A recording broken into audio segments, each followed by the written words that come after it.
Idhab anta wa akhuka bi ayati wa la taniya fi dzikri. Surat Toha ayat 42. Idhab budalono sapa sira Musa ai anta tegese sira Musa, wa akhu kalan sedulur lanang sira, wa akhu kalan sedulur lanang sira. Ya Allah ya Rabbi ya Karim ilan nasi maring para menungso, fi ayati kelawan pira-pira ayat ingsun, atis kang songo apa ayati, wala tanya lan ojo kendo sapa sira loro Musa lan Harun. Ya Allah ya Rabbi ya Karim ay taftura tegese ojo kendo sapa sira loro Musa lan Harun fi dzikri ing dalam nutur ta eling ing ingsun, ing dalam nutur eling utawa zikir ing ingsun, bitasbihin kelawan maca tasbih, wa ghairihi lan sakliyane tasbih.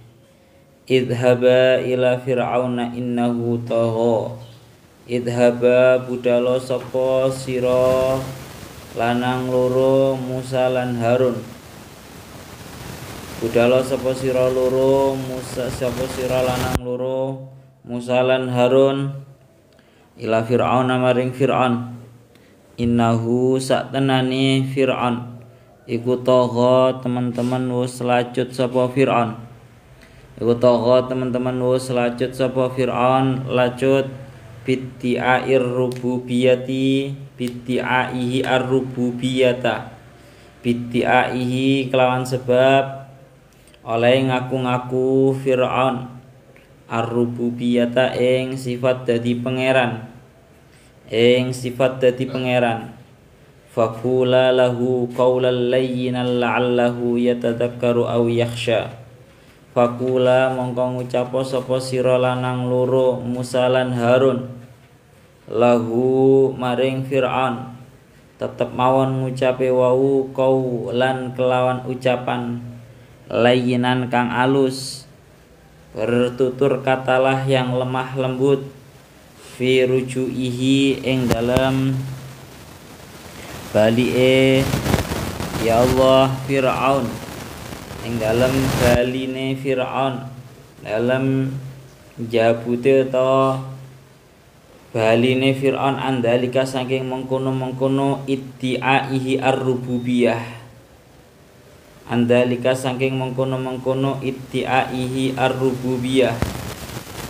Ya Allah ya Rabbi ya Karim la'allahu menawa-menawa, la'allahu menawa-menawa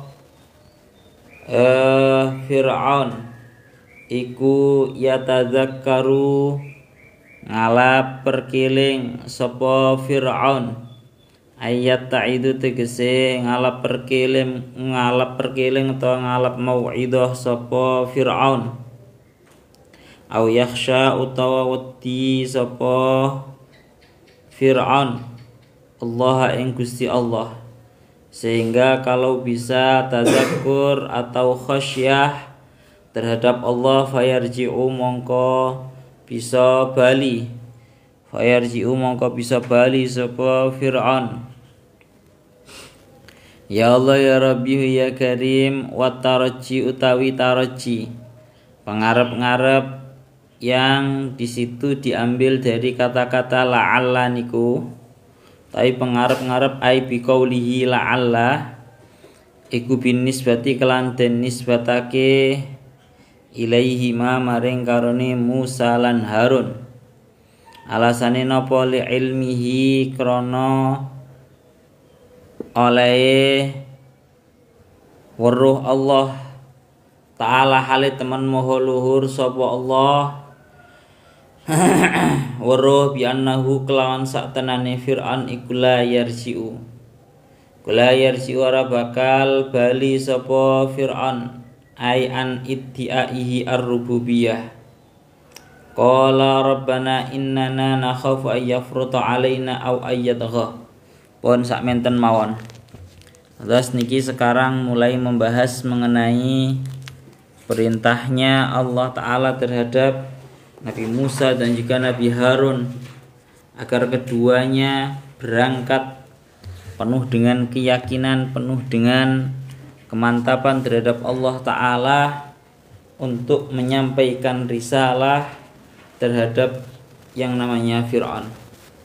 Allah Ta'ala berfirman tentang surat Taha ayat 42 niki, idhab anta wa akhuka ayati wala taniya fi dzikri. Berangkatlah kamu Musa dan saudara laki-lakimu dengan membawa ayat-ayatku. Dengan membawa ayat-ayatku maksudnya dengan membawa mukjizat-mukjizat yang telah diberikan oleh Allah Ta'ala kepada keduanya. Wala taniya fi dzikri, dan janganlah kalian berdua itu kenduh di dalam mengingatku. Ya Allah ya Rabbihu ya Karim, idhab anta wa akhuka, maksudnya idhab anta wa akhuka ilan nas, berangkatlah kamu Musa dan saudara laki-lakimu menuju para manusia. Bi ayati, dengan membawa ayat-ayatku, maksudnya mukjizat-mukjizatnya Allah Ta'ala yang diberikan, mukjizat-mukjizat yang telah Allah Ta'ala berikan kepada keduanya Nabi Musa dan juga Nabi Harun. Wala taniya fi dzikri, dan janganlah kamu berdua lalai untuk mengingatku. Dan janganlah kamu berdua lalai untuk mengingatku, yakni dengan cara berzikir, tasbih ataupun yang lainnya. Pun secara garis globalnya ngoten. Sekarang kita membahas secara terperincinya. Dados ini setelah Allah Ta'ala mengangkat Nabi Musa sebagai rasulnya, wastona'tuka li nafsi, ya, dan aku memilihmu wahai Musa untukku, yakni untuk menyampaikan risalah-risalah. Maka kali ini Allah Ta'ala memberikan visi misi risalah terhadap Nabi Musa dan juga saudaranya. Latang ngriki diperintahkan idhab anta wa akhuka, berangkatlah kamu Musa dan saudara laki-lakimu. Di sini didawahkan kalian para ulama.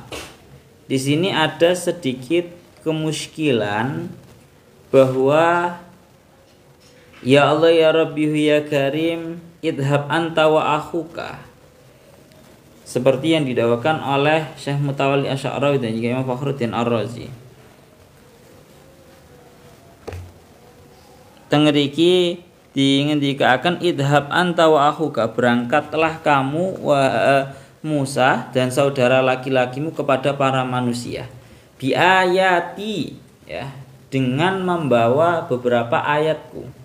At-tis'i, yang ada 9. Jadi ngeten, mukjizat yang dibawakan oleh Nabi Musa kepada Fir'aun secara lengkap mulai awal sampai akhir, ya, itu memang jumlahnya ada 9. Cuma yang disebutkan dari hingga ayat 42 ini itu sebenarnya yang disebutkan cuma 2, yaitu cuma mukjizat asa, sebuah tongkat, dan juga yad atau asto, tangannya Nabi Musa. Cuma di sini dibahasakan dengan bahasa ayati, beberapa ayat. Ayat itu kan bahasanya kan jamak muannas salim, ya. Sedangkan di sini ditafsiri 9. Mulakno dikomentari penafsiran Syekh Jalaluddin Al-Mahalli yang menafsiri bahwa ayat-ayat yang dibawakan oleh Nabi Musa ada 9 pada ayat 42 ini dikomentari oleh Syekh Asawi bahwa qauluhu at-tis'i al-munasib lil mufassir ayyakula al-asa wal yad, ya. Seharusnya Syekh Jalaluddin Al-Mahalli itu menyebutkan ayat-ayatnya Nabi Musa, ayat-ayatnya Allah yang diberikan kepada Nabi Musa hingga ayat 42 ini, itu harusnya cuma masih dua. Napa? Cuma masih dua, yaitu tangan dan juga yad. Karena napa? Li annaba qiyatis ilam yakun fil mabda. Karena sisanya 9, kan yang 2 sudah disebutkan kemarin, sudah dibahas. Lah sisanya 9, yang 7 ini belum dijelaskan. Ya. Bal fi asna'il muddah, akan tetapi sisanya 9 ini akan dijelaskan di tengah-tengah perjalanan dakwahnya Nabi Musa terhadap Fir'aun. Oleh karena itu wa alaihi ya, tadi dikomentari beliau Jaluddin Al-Mahalli mengatakan ada 9 itu sangat memuskilkan karena hingga ayat 42 ini yang masih sudah dibahas masih cuma 2. Yang 7 itu nanti akan dibahas. Sehingga kalau cuma 2, lalu kok Allah Ta'ala di dalam ayat ini kok sudah menjamakkan lafadz ayati. Lah itu apakah bisa? Padahal menurut secara bahasa yang namanya jamak itu minimal berapa? 3. Minimal 3. Yang namanya jamak itu minimal 3. Oh, ternyata dijawab oleh Al-Imam As-Sawi, juga dijawab juga oleh Imam Fakhruddin Ar-Razi bahwa pertama, aqallul jam'i menurut para ulama ahli usul fikih. Menurut ulama usul fikih, aqallul jam'i paling sedikitnya jamak itu bukan 3, tapi 2. Balen mana? Selama ini kan kamu taunya paling sedikitnya jamak itu ada 3. Tapi menurutnya ulama usul fikih, aqallul jam'i itu ada 2. Sehingga yang namanya yad dan juga asa, tangan dan juga tongkatnya Nabi Musa itu kan sudah ada 2 ayat. Itu sudah bisa dikatakan sebagai jamak menurut ulama usul fikih. Itu satu jawaban yang pertama. Jawaban yang kedua, bisa saja walaupun paling minimnya jamak itu dianggap 3, tetap saja walaupun yad dan juga asa itu dianggap 2, tapi kandungan mukjizat yang ada di dalam tongkat dan juga tangannya Nabi Musa itu sudah sangat banyak. Iya toh, kemarin sudah saya sebutkan betapa banyak mukjizat yang Allah Ta'ala berikan di dalam tangan dan juga tongkatnya Nabi Musa. Bukan hanya 2, hakikatnya banyak. Gitu loh. Makanya sah-sah saja walaupun barangnya 2, tapi fungsi dari kedua mukjizat ini sangat banyak sehingga sah dibahasakan menggunakan jamak, yaitu bi ayati. Bon. Wala taniya fi dzikri, dan janganlah kalian itu kendo. Kendo itu maknanya lalai ya, sebenarnya enggak sampai lalai. Kendo itu piye bahasane? Ora patek cara bahasane kelemar-kelemar dan lho, Pak. Futur maknane bahasa Jawa niku kendo. Cara bahasa ya Allah, bahasa Indonesiane lesu, Pak. Kelemar-kelemar iku jenenge futur. Fatara yafturu futur. Dan janganlah kalian berdua wahai Musa dan juga Harun itu lemah atau istilahnya kendo, kurang. Orang bersungguh-sungguh di dalam berzikir kepadaku. Bitasbihin wa ghairi, baik dengan tasbih ataupun yang lainnya. Ini sekaligus istilahnya pengingat terhadap Nabi Musa dan juga Nabi Harun. Berangkat berdakwah itu salah satu kunci kuatnya adalah walataniyah fi dzikri. Kowe aja sampai kendo, kowe aja sampai cara bahasane kurang semangat di dalam berzikir kepadaku dengan cara bertasbih ataupun yang lainnya.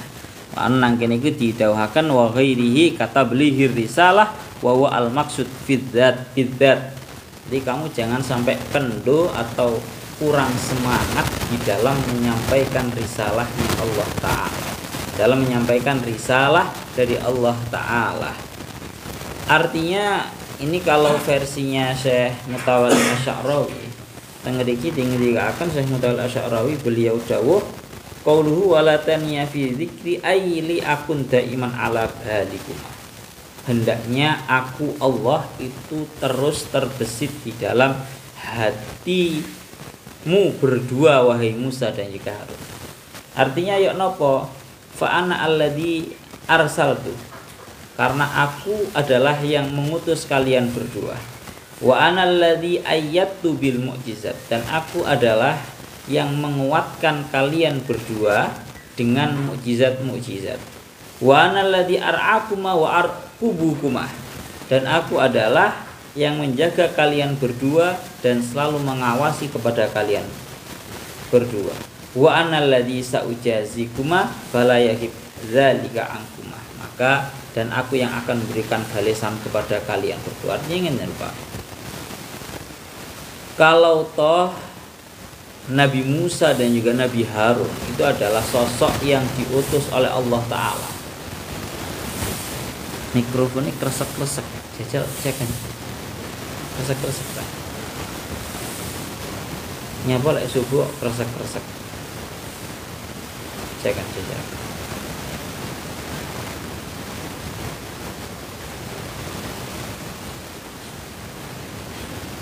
Kresek-kresek pura.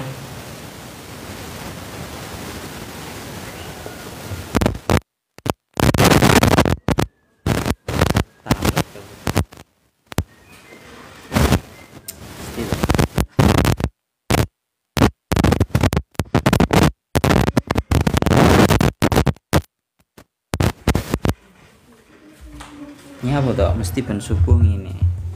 Lah sarana.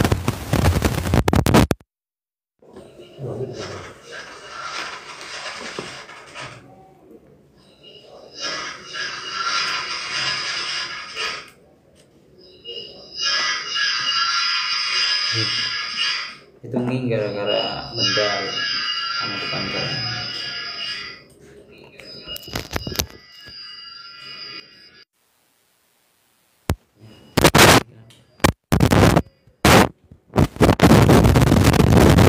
Nging apa ora?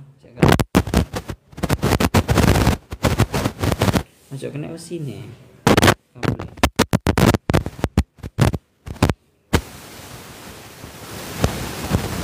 Kerja kurang.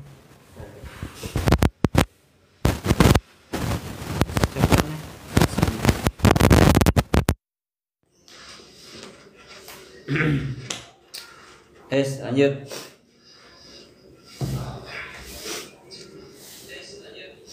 Artinya bagaimana? Wala taniya fi dzikri, dan juga janganlah kalian berdua itu kurang semangat di dalam berzikir kepadaku. Berzikir di sini kalau daunnya Syekh Fakhruddin Ar-Razi bisa diartikan benar-benar zikir, ya. Bisa diartikan al-murad bidzikri tablighur risalah. Kalau menurut satu tafsiran yang dimaksud dengan al-dzikri di sini adalah menyampaikan risalah. Jadi cara dimurati, dan janganlah kalian berdua Musa dan juga Harun itu kurang bersemangat di dalam menyampaikan risalahku. Menurut satu versi tafsiran. Menurut satu versi tafsiran lagi, wala taniya balit takhadha dzikri alatan litahsilil maqasid wa taqida anna amran minal umur la yatamasya li ahadin illa bi dzikri. Tengeri gila. Jadi menurut satu versi mengatakan bahwa maknanya dzikir tengeri kan jan dzikir eling tenanan, dzikir tenanan nang Gusti Allah. Janganlah kalian berdua wahai Musa dan juga Harun itu kurang bersemangat di dalam berzikir terhadap Allah Ta'ala. Karena apa? Ini gila. Tengeri seperti yang dilakukan oleh Syekh Imam Fakhruddin Ar-Razi. Beliau dawu al makna lataniya ay balit takhidha dzikri alatan litahsilil maqasid. Jadikanlah berzikir ingat kepadaku itu merupakan alat untuk menghasilkan segala apa yang kamu inginkan. Wa taqida anna amran minal umur la yatamasya li ahadin illa bi dzikri. Dan yakinilah bahwa sesungguhnya satu perkara dari beberapa perkara itu tidak akan pernah bisa berjalan bagi siapapun kecuali dengan berzikir kepadaku. Hikmahnya nopo? Wal hikmatu fihi anna man dzakara jalalallahi istahqara ghairahu. Ya, hikmahnya adalah barang siapa yang ingat zikir terhadap dan juga zikir terhadap keagungannya Allah Ta'ala, maka dia akan menganggap remeh terhadap selainnya. Fala yakhafu ahadan, maka dia tidak akan takut kepada siapapun. Wali anna man dzakara jalalallah taqwa ruhuhu bidzalika dzikri. Ya, dan karena orang yang zikir terhadap Allah Ta'ala, maka ruhnya akan menjadi kuat. Fala yad'ufu fil maksud, maka dia tidak akan menjadi lemah di dalam apa yang sedang dia tuju. Wali anna dzakirallah ta'ala labudda wa iyakuna dzakiran li ihsani wa dzakiran li ihsani la yafturu fi adai awamilihi. Kesimpulannya intinya siji. Menurut satu versi dikatakan bahwa zikir itu maksudnya zikir tenanan, eling tenanan nang Gusti Allah. Krana napa? Orang sing eling tenanan, eling keagungan Allah Ta'ala, maka dia akan bisa menganggap remeh, bisa menganggap kecil, bisa menganggap remeh terhadap selainnya Allah. Karena nyuwun sewu Pak, Nabi Musa dan Nabi Harun itu benar-benar dakwah kepada sosok yang sangat besar, pengis, kejam. Ora tau lor, bayangnya Pak. Kowe aja nang Firaun, nang preman ae wis setengah wedi dan yo nang Firaun. Makanya nang ngriki satu, Allah Ta'ala mengajarkan kepada Nabi Musa dan juga Nabi Harun, dan pada hakikatnya juga mengajarkan kepada kita semua tips agar kita semua itu menjadi kuat menghadapi semua kondisi, menghadapi semua hal-hal yang sifatnya itu menakutkan. Intinya adalah satu, kuncinya adalah satu, walataniya fi dzikri, walataniya fi dzikri. Janganlah kalian berdua itu kurang bersemangat di dalam mengingatku. Janganlah kalian berdua itu lalai untuk mengingatku. Karena iku mang wong wis pokoke lek eling kabeh Gusti Allah, ku gak ono barang agung saliyane Gusti Allah.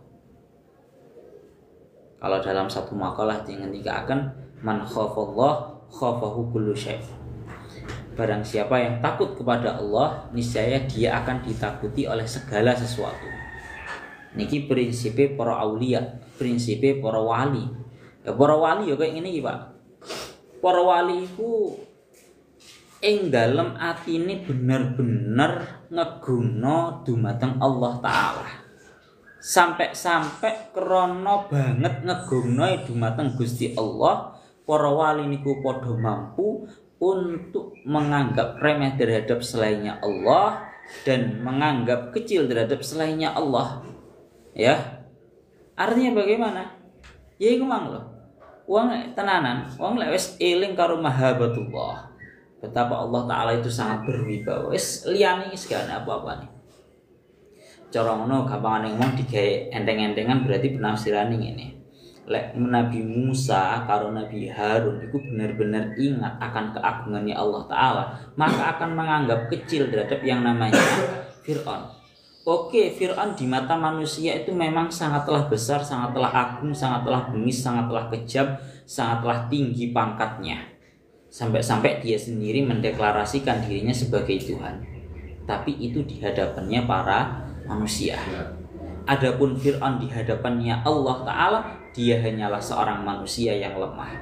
Wa khuliqal insanu dha'ifa. Manusia itu diciptakan dalam keadaan lemah. Fir'aun sak gede-gedene Fir'aun, sak gede-gedene pangkatnya Fir'aun, sak kejam-kejame Fir'aun hanyalah manusia yang lemah. Itu kalau pandangan seseorang itu sudah mengagungkan terhadap Allah Ta'ala dan menganggap kecil terhadap yang lainnya. Apalagi seperti yang saya ucapkan tadi, ada satu makalah yang mengatakan bahwa man khafallah, barang siapa yang takut terhadap Allah, khafahu kullu syai', maka dia akan ditakuti oleh segala sesuatu. Sampai kalau bisa melihat terhadap para kiai-kiai, nyapa kok para yai itu kok begitu wibawanya, ya. Wibawa itu artinya orang itu takut tanpa ditakut-takuti oleh orang yang memiliki sifat wibawa. Itu maknanya wibawa. Ora atik dia ancam, ora atik dia apa-apa. Kiai hadir iku meneng kabeh. Iku krana napa? Man khafallahu khafahu kullu syai'. Barang siapa yang takut terhadap Allah, dia akan ditakuti oleh segala sesuatu. Bahkan nyuwun sewu, macan ae iso tunduk. Ya, macan ae iso tunduk. Mulane aja nggumun, nek para wali-wali ku akeh sing cara nang hutan ono macane ditundukno akeh. Ya kalau yang gak jauh-jauh zamannya dengan kita itu yang terkenal salah satunya adalah sapa iku jenenge Mbah Yai Maksum Lirboyo, macane didadekno kanca, Pak. Karena napa man khafallah khafahu kullu syai'in. Pokoke wong lek wedi tenanan dumateng Gusti Allah, segala sesuatu akan takut, segala sesuatu akan tunduk kepada Dia. Pun niku ngoten, kula lek bahas man khafallah khafahu kullu syai' niku kula dadi eling ceritane Mbah Mat. Mbak kula itu jenenge Mbak Mat niku kula diceritani sapa iku jenenge diceritani Ami Bagus. Ceritani Diap. Teng niku ngendikaaken. Saking wibawane para yai zaman biyen, Mbah kula jenenge Mbak Mat niku kebetulan mampir nang salah setunggali tamune. Terus tanggane ku kebetulan rumahnya sedang kemalingan. Dimasuki maling. Nah kebetulan Mbah Mat itu lagi wahing tapi wahingnya Mbah Mat itu wanter. Wahing kebetulan gitu. Wahing buatuk ngono aku lali. Sampai maling nang omane tanggane tamu iku. Sampai langsung gemeter. Katene njukuki barang-barang kuwatir langsung meluwai gak situ. Ini bentuk arti daripada man khafallah khafahu kullu syai'. Intinya nopo? Intinya adalah satu. Wala taniya fi dzikri. Kita itu jangan sampai kendor. Bahasan gitu ya. Kita jangan sampai kendor di dalam ingat terhadap Allah Ta'ala. Iling-ilingo dumateng Allah Ta'ala dari segala semua sifatnya. Dari segi keagungannya, dari segi Allah Ta'ala itu maha pengasih lagi maha penyayang, dari segi Allah Ta'ala itu maha memberi rizki, dari segi Allah Ta'ala itu maha mencukupi, dari segi Allah Ta'ala itu maha menjaga, dan seterusnya wis. Pokoknya awak dewi eling tidak kendor zikir terhadap Allah Ta'ala, sehingga yang kita agungkan di dalam hati kita itu cuma Allah Ta'ala, segala sesuatu akan menjadi hina. Segala sesuatu akan menjadi kecil. Pun niku maksud daripada walatanya fi dzikri, seperti yang dijawabkan oleh Al-Imam Fakhruddin Ar-Razi. Pun ya Allah ya Rabbi ya Karim, kelanjutannya idhab anta mantun nih ya. Idhaba ila fir'auna innahu tagha. Berangkatlah kalian berdua menuju Fir'aun, karena sesungguhnya Fir'aun itu telah melampaui batas. Dia telah sesat dan melampaui batas bid'aihi ar-rububiyyah, yakni dengan karena yang namanya Fir'aun itu telah mengaku-ngaku mendeklarasikan diri sebagai seorang Tuhan. Maka nang ngriki didawakan kalian Syekh As-Sawi juga persis dawuhnya seperti yang didawakan oleh Al-Imam Fakhruddin Ar-Razi. Beliau dahulu Allah Ta'ala niku ngendikani, artinya menghitopi terhadap Nabi Musa dan juga Nabi Harun. Idhaba budalono sapa sira loro, Musa lan Harun. Padahal pada waktu itu tengeri dijelaskan oleh Syekh As-Sawi, ma hikmatu jam'i ma fi dhamirin wahid ma anna Harun lam yakun hadiran fi mahallil munajah. Loh, Allah Ta'ala dalam ayat ini kok langsung menghitabi Nabi Musa dan juga Nabi Harun. Kamu berdua, berangkatlah kamu berdua, Musa dan juga Harun.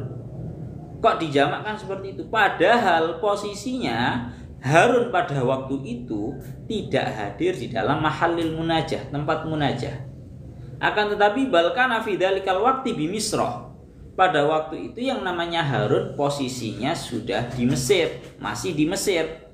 Sedangkan mahallul munajahnya ini di proses perjalanannya Musa menuju Mesir, ya, yang berada di pohon itu tadi?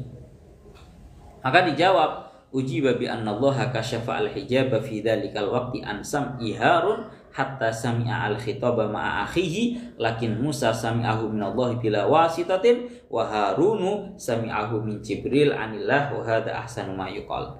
Jadi enggak masalah langsung menghitabi terhadap Musa dan juga Harun, padahal posisinya Harun itu tidak berada di mahallil munajah, tempat munajah, yaitu di dekatnya pohon itu tadi, pohon yang bercahaya itu. Akan tetapi sing jenenge Harun itu wis posisinya memang berada di Mesir. Maka dawuhnya Syekh Asawi, walaupun dihitabi berdua, padahal posisinya tidak di tempat munajah Harun itu, akan tetapi Allah Ta'ala telah membuka hijabnya Nabi Harun, sehingga Nabi Harun ini mendengarkan khitab idhaba ini bersamaan dengan Nabi Musa. Langsung dibuka hijabnya oleh Allah. Akan tetapi Nabi Musa mendengarkan langsung dari Allah dengan tanpa wasitoh, dengan tanpa perantara. Dan Nabi Harun itu mendengarkan khitab ini dari malaikat Jibril, dari Allah Ta'ala. Ya, intinya walaupun tidak di posisi yang sama, Allah Ta'ala sedang menghitabi terhadap Nabi Musa, sedangkan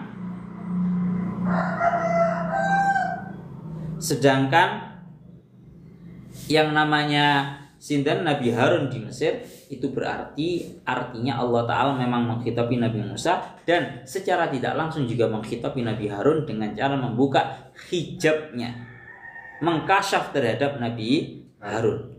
Kasyaf, Nabi Harun menjadi kasyaf, dibuka hijabnya oleh Allah Ta'ala. Yang ini ngaten. Ya Allah ya Rabbi ya Karim, idhaba ila fir'auna innahu tagha. Sesungguhnya yang namanya Fir'aun itu sungguh sangat tersesat dan melewati batas, aibtiaihi ar-rububiyah, karena melewati batas karena mendakwakan diri sebagai seorang Tuhan. Yang ini ki Pak, sing garai Fir'aun garai ngaku Tuhan ya iku mang. Fir'aun iku umur sak dawane umur. Ada yang mengatakan umurnya Fir'aun itu 409 tahun. Kurang lebihnya 409 tahun didakwakan Syekh Asawi. Umure Fir'aun 409 tahun dalam keadaan menjadi raja. Terus dalam keadaan tidak sakit. Sama sekali tidak pernah mengalami yang namanya sakit. Maka kalau seperti itu, setan dengan mudahnya untuk menghasut, cara bahasa dengan setan dengan mudahnya menghasut yang namanya Fir'aun. Fir'aun, kon niku lak wis dadi kon niku memimpin menjadi raja selama 409 tahun. Dan kamu itu loh juga sakit sedikit saja enggak pernah. Ketae kon niku duduk raja, kon niku ketae duduk menungso. Tapi kon niku pangeran. Ini carane setan menghasut iki kayak ngene kuwi. Dan ini semuanya seperti itu. Ini saya tahu yang model seperti ini seperti yang didakwakan oleh Syekh Al-Qulyubi dalam kitab An-Nawadir. Banyak raja-raja yang berumur panjang dan tidak pernah mengalami yang namanya sakit, yang kemudian dihasut oleh setan agar mengaku menjadi Tuhan dengan cara hasutan yang seperti itu. Bid'aihi ar-rububiyatah. Pun kita lanjutkan. Faqula lahu qawlan layyinan la'allahu yatadzakkaru aw yakhsha. Faqula, kemudian ucapkanlah wahai Musa dan juga Harun kepada Fir'aun qawlan layyinan, sebuah ucapan yang lemah lembut. Napa sebuah ucapan yang lemah lembut? Ai fi ruju'ihi an dzalik, agar yang namanya Fir'aun itu mau mencabut kembali ya pengakuannya sebagai Tuhan. La'allahu yatadzakkaru ayyata'idu, mungkin saja Fir'aun itu bisa menerima atau mengambil sebuah pelajaran, au yakhsha Allah, atau dia menjadi takut kepada Allah. Fayarji'u, sehingga dia mencabut kembali pengakuannya sebagai Tuhan. Wattaraji bin nisbah ilaihima li'ilmihi ta'ala bi annahu la yarji'. Bahasa la'allahu mungkin saja, okay, itu bahasa taroji, bahasa harapan yang nisbatnya, yang kembalinya itu kepada Nabi Musa dan juga Nabi Harun. Bukan nisbatnya, bukan kepada Allah. Karena Allah Ta'ala sudah mengetahui bahwa yang namanya Fir'aun itu pasti tidak akan mau menjabel, menarik kembali pengakuannya sebagai Tuhan. Sehingga harapan ini, sekali lagi harapan ini dinisbatkan kembalinya kepada Nabi Musa dan juga Nabi Harun. Pun sekarang ya, pembahasan pada faqulalahu qaulal layyinah. Napa faqulalahu qaulal layyinah. Ucapkanlah wahai Musa dan juga Harun kepada Fir'aun ucapan yang lemah lembut. Allah Ta'ala mengajarkan di dalam dakwah kepada semuanya, kepada semua nabinya, agar semua nabinya itu berdakwah dengan cara yang lin, dengan cara yang lemah lembut. Napa? Dengan cara yang lemah lembut. Pun sakderenge bahas Nabi Musa kali Nabi Harun, kita bahas Nabi Muhammad sallallahu alaihi wasallam. Kanjeng Nabi niku didhawuhi oleh Allah Ta'ala, ya Allah ya Rabbi ya Karim. Teng ayat lintu Allah Ta'ala ngendikani dumateng Kanjeng Nabi dengan bahasa ya Allah ya Rabbi ya Karim. Tengeriku walau kunta faddan ghalidal qalbi lam faddu min haulik. Dawuh Kanjeng Nabi, dawuh Allah Ta'ala dumateng Kanjeng Nabi, walau kunta faddan ghalidal qalbi lam faddu min haulik. Andaikan kamu itu merupakan sosok yang pemarah, tutur katanya kasar, niscaya lang faddu, mereka para makhluk, mereka para umat akan lari dari kamu. Lang faddu min haulik. Kalau kamu merupakan orang yang walaupun tafaddan ghalidal qalbi lang faddu min haulik, kalau kamu itu merupakan orang yang kasar, orang yang tutur katanya kasar, orang yang pemarah, niscaya para umat ini akan lari dari sekelilingmu. Maka apa yang diperintahkan oleh Allah Ta'ala terhadap Kanjeng Nabi, fa'fu anhum, maka maafkanlah mereka para umat kamu yang telah menyakiti kamu, ya, yang telah mengusir kamu dan seterusnya. Fa'fu anhum, nyepuro tok aku lebih dawuh abi niku nggih. Abi niku ndawuhi kula tentang ayat ini, fa'fu anhum. Nyepuro tok niku wis abot. Nyepuro orang yang telah menyakiti bahkan napa telah mengusir itu wis abot. Fa'fu anhum. Allah Ta'ala ngendika ndawuhi dumateng Kanjeng Nabi agar Kanjeng Nabi niku memaafkan umatnya. Fa'fu anhum. Dan bahkan bukan hanya berhenti di level itu, wastaghfir lahum. Napa? Wastaghfir lahum. Wastaghfir lahum itu artinya mintakan mereka maaf kepada Allah Ta'ala. Bayangnya Pak, mari dilarani awak dhewe dikongkon ngapura. Kanjeng Nabi digenggen ngapura, itu wis berat. Bahkan bukan hanya berhenti di ngapura mawon, disuruh mintakan mereka maaf kepada Allah Ta'ala, disuruh mengistighfarkan mereka di hadapannya Allah Ta'ala. Wes abot maneh. Bahkan bukan hanya berhenti di situ ayatnya, wastaghfir lahum wasyawirhum fil amr. Ajaklah mereka untuk rembukan. Napa? Ajaklah mereka rembukan. Lho nggih. Ajaklah mereka rembukan. Mabut mari dilarani kongkon njaluk ngapura, bahkan bukan hanya kon njaluk ngapura, kongkon njaluk no maaf untuk mereka, bukan hanya di situ, bahkan disuruh wasyawirhum fil amr, disuruh untuk napa berundingan dengan mereka. Lah itu sangat berat sekali. Mula nang ngriki niku ngendikaken Aisyah lan latifan, ya, yakni kamu harus model dakwah kamu itu harus dengan model dakwah yang lemah lembut dalam tutur kata terutama, ya. Jadi nggak ada ceritanya dakwah itu dengan menghukumi atau dengan nyuwun sewu, dengan caci maki. Saya garis bawahi lagi, tidak ada yang namanya amar ma'ruf itu dengan caci maki. Bayang nih Pak, ana wong mari ngelakoni maksiat we gaya dakwah, tapi gaya dakwahmu ngilokno kon tukang mabuk, kon tukang zina. Ini namanya bukan sedang berdakwah. Malah sering toh kula matur bahwa yang namanya dakwah itu merangkul bukan memukul. Ojo mengambil tindakan fisik. Tutur kata saja loh harus lemah lembut. Dan ini sudah diceritakan oleh Allah Ta'ala dalam surat An-Nazi'at. Cara atau model gaya dakwahnya Nabi Musa dan juga Nabi Harun mengajak Fir'aun untuk kembali menjadi iman terhadap Allah Ta'ala dan mencabut daripada pengakuannya sebagai Tuhan.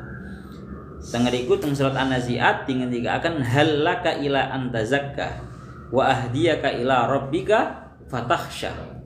Tengeriku akan halaka ila antazakka, apakah kamu mau untuk menjadi orang yang bersih, menjadi orang yang suci kembali wahai Fir'aun. Wa ahdiyaka ila rabbika fatakhsha, dan apakah kamu mau aku tunjukkan kamu kepada Tuhanmu sehingga kamu memiliki sifat takut.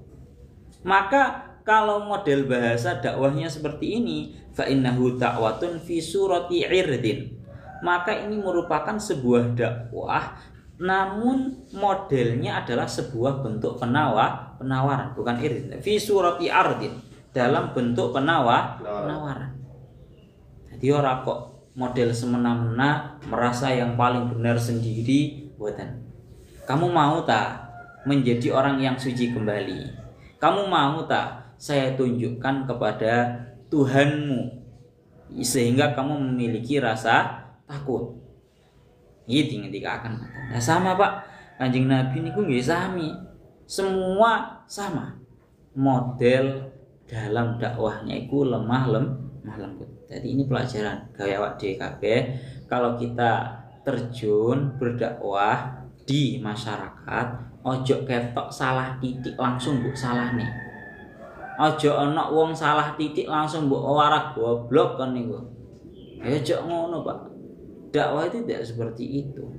Dakwah itu ada step by stepnya, ada tingkatannya. Sehingga tengriki niku dulu diceritakan ada seorang laki-laki yang ingin menasehati Raja Harun Ar-Rasyid.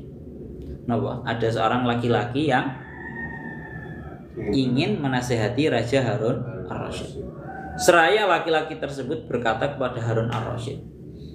Niki kata-katanya. Ya Allah ya Rabbi ya Karim.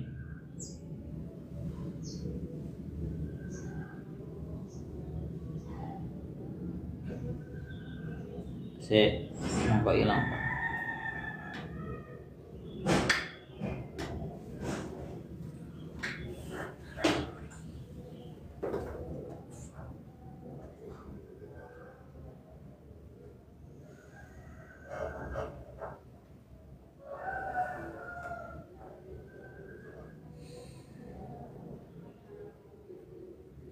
Nih, jadi ceritanya ada seorang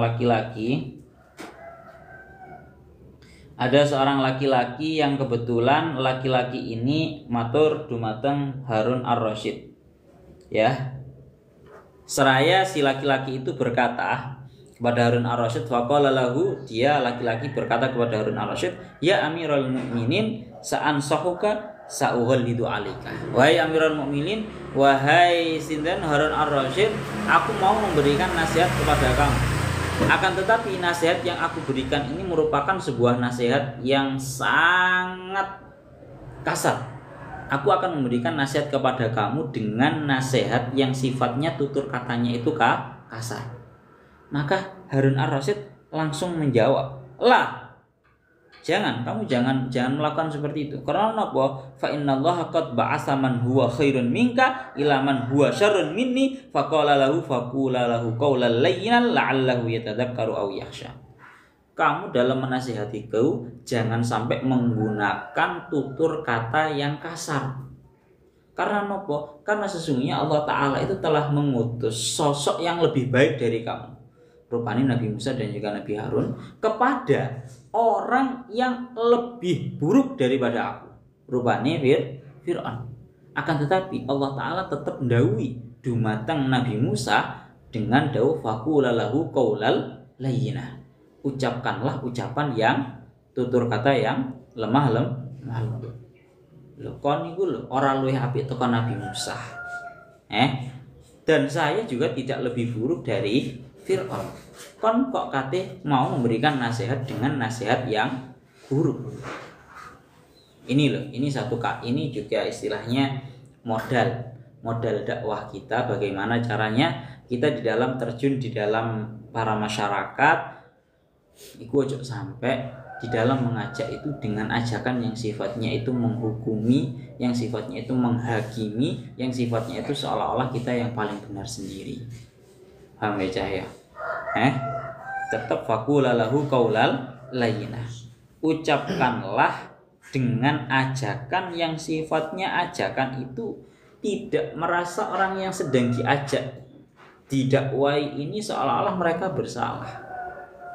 Ya seperti dakwanya Nabi Musa tadi loh. Caranya Nabi Musa ngajak nang Fir'aun iku mah ora kok menghukumi kon niku. Cara bahasane digoblok-goblok kon niku dolim, kon niku fasik, kon niku goblok.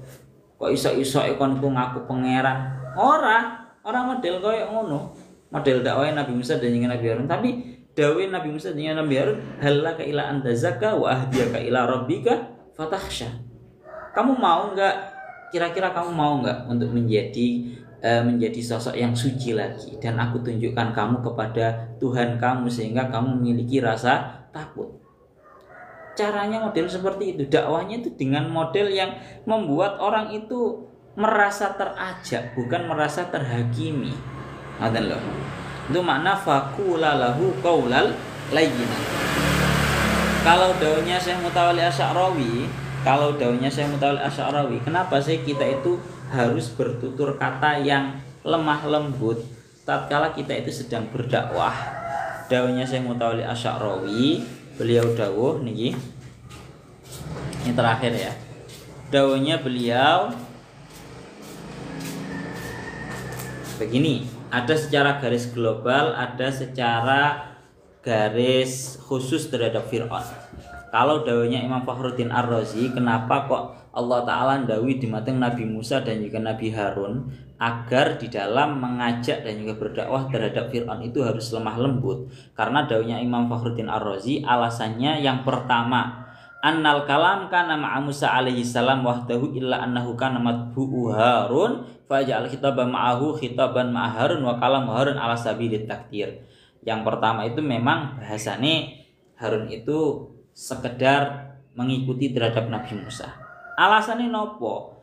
Fir'aun yang sebegitu kejamnya membunuh orang sakarepe pengis dan mengaku sebagai Tuhan, tapi tetap saja Nabi Musa dan Nabi Harun disuruh untuk mengucapkan ucapan yang lemah lembut. Alasannya secara khusus dalam hal ini annahu alaihi salam kana qad rabbahu Fir'aun fa amaruhu ayyukhatibu birrifqi riayatan litilkal huquq wa hadha tambiyun ala nihayati ta'dimi haqqil abawaini.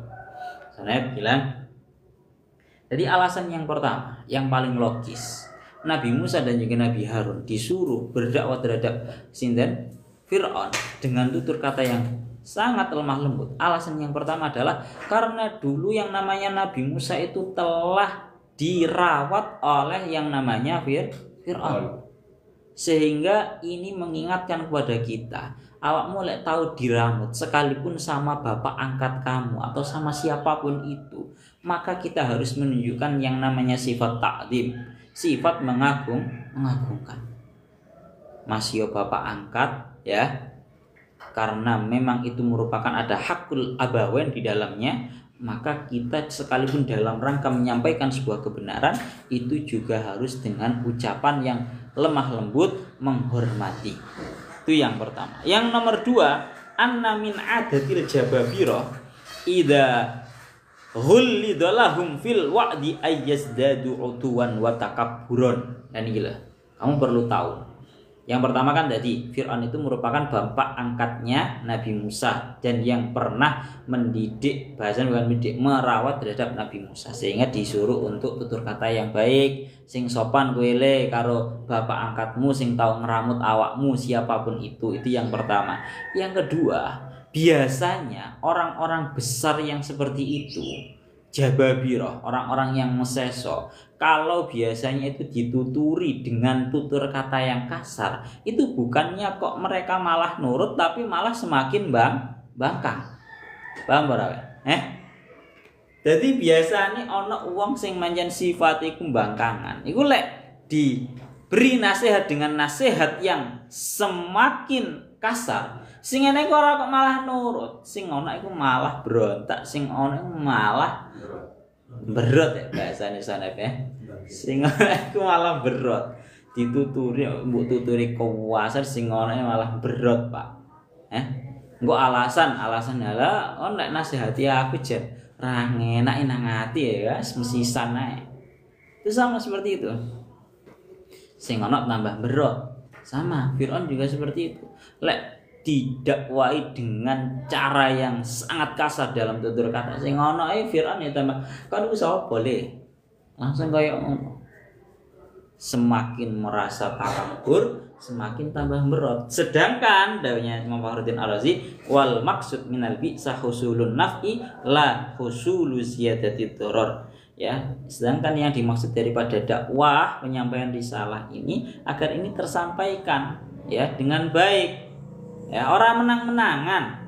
Nopo, orang menang-menangan. Orang kasar-kasaran. Tapi bagaimana caranya sebuah kebenaran ini tersampaikan dengan cara yang baik? Niku ngoten. Ya Allah ya Rabbi ya Karim.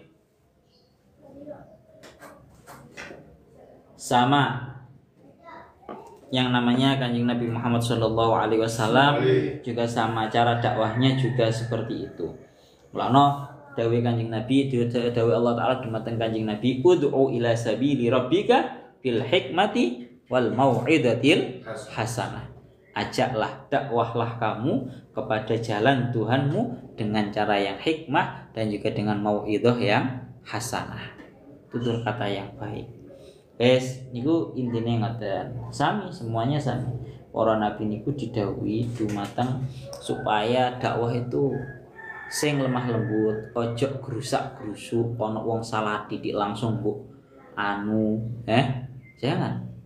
Bahkan kalau kita belajar Kanjeng Nabi itu dulu Masya Allah pernah menyaksikan ada seorang A'rabi, orang pedalaman, orang Arab pedalaman itu masuk ke dalam masjid. Marang ngono nguyuhi masjid. Mlebu masjid marang nguyu. Cur. Dan delok Nabi Musa. Apa jenenge? Nabi sapa Sayyidina Umar delok tindak lakune iki kok ana wong nguyu nang masjid. Sing sinten iki Sayyidina Umar gak terima. Jarne kalau Kanjeng Nabi tak penggalin dasi wong kuwi. Kurang ajar. Jarine sinten? Sayyidina Umar. Tapi Kanjeng Nabi ana apa cara dakwahe? Cara dakwahe Kanjeng Nabi teng mriki Kanjeng Nabi sampai dawuh, ya Allah ya Rabbi ya Karim. Kanjeng Nabi malah justru dawuh mah itu maknanya biarkan. Jarne Pak. Sampai sini A'rabi nguyuh nang masjid. Kabeh wis gak trimo mentolo nyeneni. Tapi Kanjeng Nabi malah biarkan. Karena Abu Faqala sallallahu alaihi wasallam la tuzmiruhu ay la taqta'u alaihi bauluhu fatadurruhu ta'u fatarafu hatta bala. Kanjeng Nabi malah ngejarne sing jenenge napa? A'rabi, orang pedalaman. Arab pedalaman ini membiarkan di pipis di dalam masjid. Apakah ini namanya Kanjeng Nabi berarti membiarkan kemungkaran terjadi di masjid? Barne bocah iki mang kok ngoyo nang masjid. Kalau dulu dawuhnya guru-guru saya itu dawuhi, lihat taktiknya Kanjeng Nabi di dalamnya. Kalau orang melihat seolah-olah itu membiarkan yang namanya kemungkaran. Akan tetapi pandangan Kanjeng Nabi lebih luas dari itu. Yaitu apa? Andaikan mereka semua melarang, memarahi terhadap yang namanya sinten A'rabi ini, justru yang ada dia akan kencing sambil lari, roto dari sak masjid, Pak. Mbok gusak sok nang kono. Sing ana mlaku ambek ngoyo. Ngoyo ambek melayu, dadine roto sak masjid. Itu loh. Itu pandangan Kanjeng Nabi lebih luas. Sehingga jerne semuanya nang kono jer. Satu sisi kalau di bahasanya kitab tadi biarkan dia menyelesaikan nguyun. Ya itu memang salah satu pandangan luasnya Kanjeng Nabi. Ya mbok gusak ya nguyun sak masjid kowe katene ngepel sak masjid kowe. Tapi lek nguyu tutup nang ngene cuma di bagian itu saja.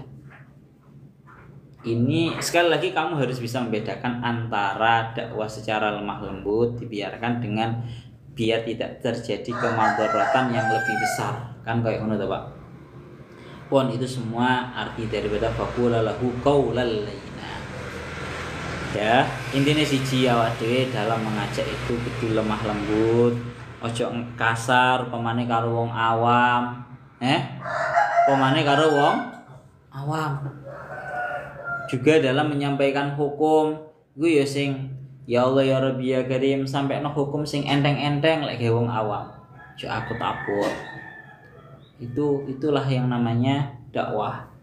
Mulakno kalau di dalam salah satu kitab itu dikatakan hukumnya haram untuk menyebabkan fitnah di kalangannya para masyarakat, yaitu dengan cara melakukan atau mengucapkan sebuah ucapan yang menyebabkan gonjang-ganjingnya para masyarakat.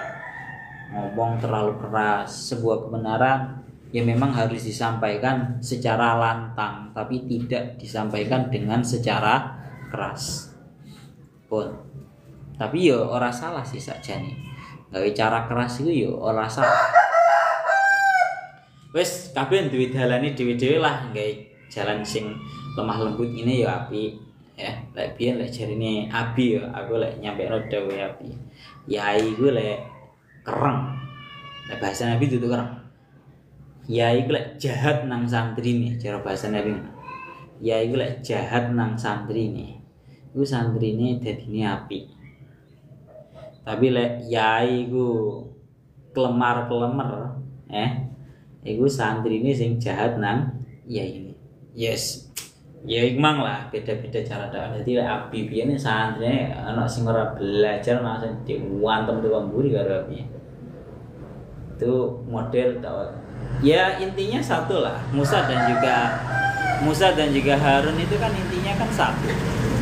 Kalau Nabi Musa terkenal dengan sifat galaknya, diimbangi dengan Nabi Harun yang terkenal dengan lemah lembutnya. Perpaduan lah ya bahasanya seperti itu. Tatkala butuh yang namanya orang-orang yang butuh dikasari, bahasanya bukan kasar, ditegesi. Tegas itu bukan jahat, bukan kasar, tapi juga bukan lemah lembek. Ya, tapi tegas. Itu intinya ngono lah. Intinya ngoten faqula lahu qaulal layyina la'allahu yatadzakkaru aw yakhsha. Oh iya, itu saya bahas secara terkhusus Nabi Musa dan Nabi Harun. Secara garis globalnya, kenapa kok kita itu butuh yang namanya menggunakan tutur kata yang lemah lembut? Karena seperti yang didawuhkan oleh Al-Imam Syekh Mutawalli Asy'arawi, beliau niku dawuh karena Pak fala budda an tu'tiya fushatan kay yarahu jajaka wa ayatika wa la tubadiru bi unfin wa ghilzatin. Karena anus husakil, yang namanya nasihat itu sangatlah berat. Yang namanya nasihat itu sangat berat.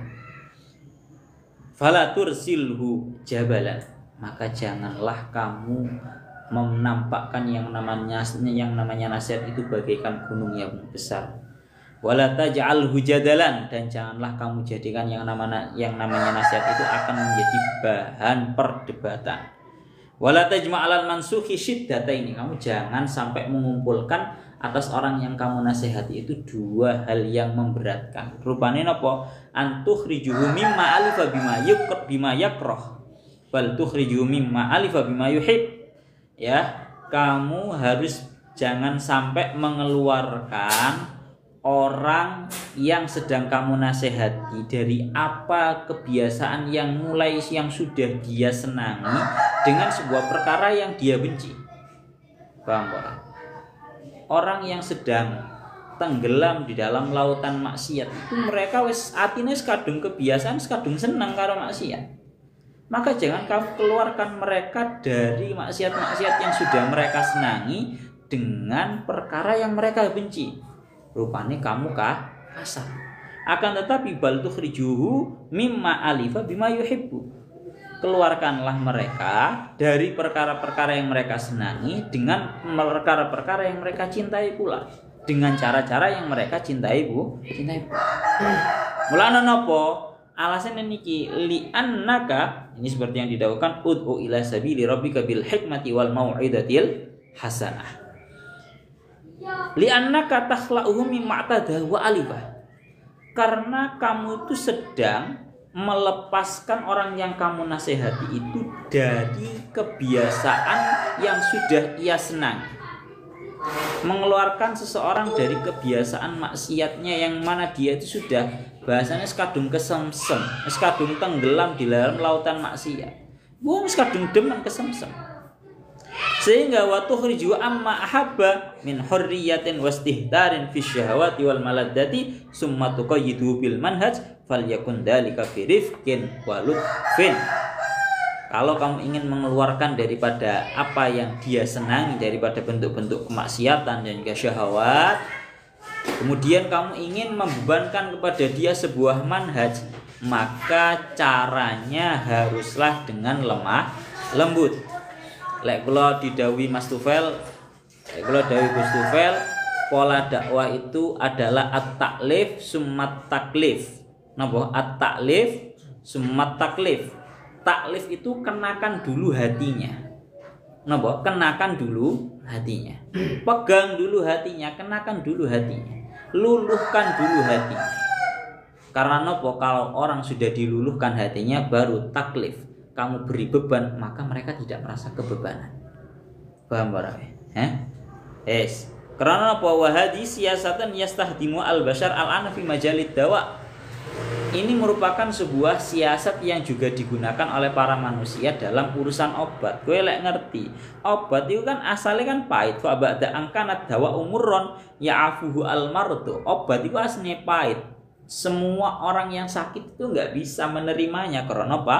Pahit. Sehingga tawassalu al-ana ila barsyamatid dawa al-murri wa tahlifihi bi tabqatin halwatil madak hatta tatimma amaliyatul bal'i. Sehingga yang namanya obat yang pahit itu dibungkus dengan bungkus yang ada yang tidak rasa, tapi juga ada yang bahkan obat itu diberi rasa yang sifatnya itu menjadi manis. Ya toh Pak, saya kan akeh toh obat sing legi gitu. Itu tujuannya tidak lain adalah cara dakwah juga sama seperti itu. Nasihat itu asalnya sangat pahit untuk diterima orang yang sedang kamu nasihati. Apalagi dia memiliki kebiasaan tenggelam di dalam kenikmatan syahwat yang sudah biasa ia lakukan. Maka dakwah yang sedang kamu sampaikan hendaknya seperti halnya obat yang asalnya pahit, tapi kamu mampu membungkusnya dengan bungkus yang manis seperti halnya obat. Ya, itu maknanya faqula lahu qaulal layyina. Terakhir, la'allahu yatadzakkaru aw yakhsha, agar mungkin saja yang namanya Fir'aun itu mau mengambil sebuah pelajaran atau bisa menjadi takut terhadap Allah Ta'ala. Ini harapan dinisbatkan kepada Nabi Musa dan juga Nabi Harun, bukan kepada Allah. Kalau Allah Ta'ala sudah tahu terhadap Nabi Musa, terhadap Fir'aun bahwa dia nggak akan beriman. Tapi harapan ini artinya orang itu kalau berdakwah janganlah pernah putus asa. Paham para Pak? Wong sing eleke koyok Fir'aun ae sik diutus didhawuhi supaya mau berdakwah kepada mereka. Upamane orang yang jeleknya tidak seperti Fir'aun, jangan sampai kamu aku males sampai wong kae ra kena dituturi angel. Ojo koyo ngono. Pun nggih kok 1 tahun iki pun jam setengah 7 lebih.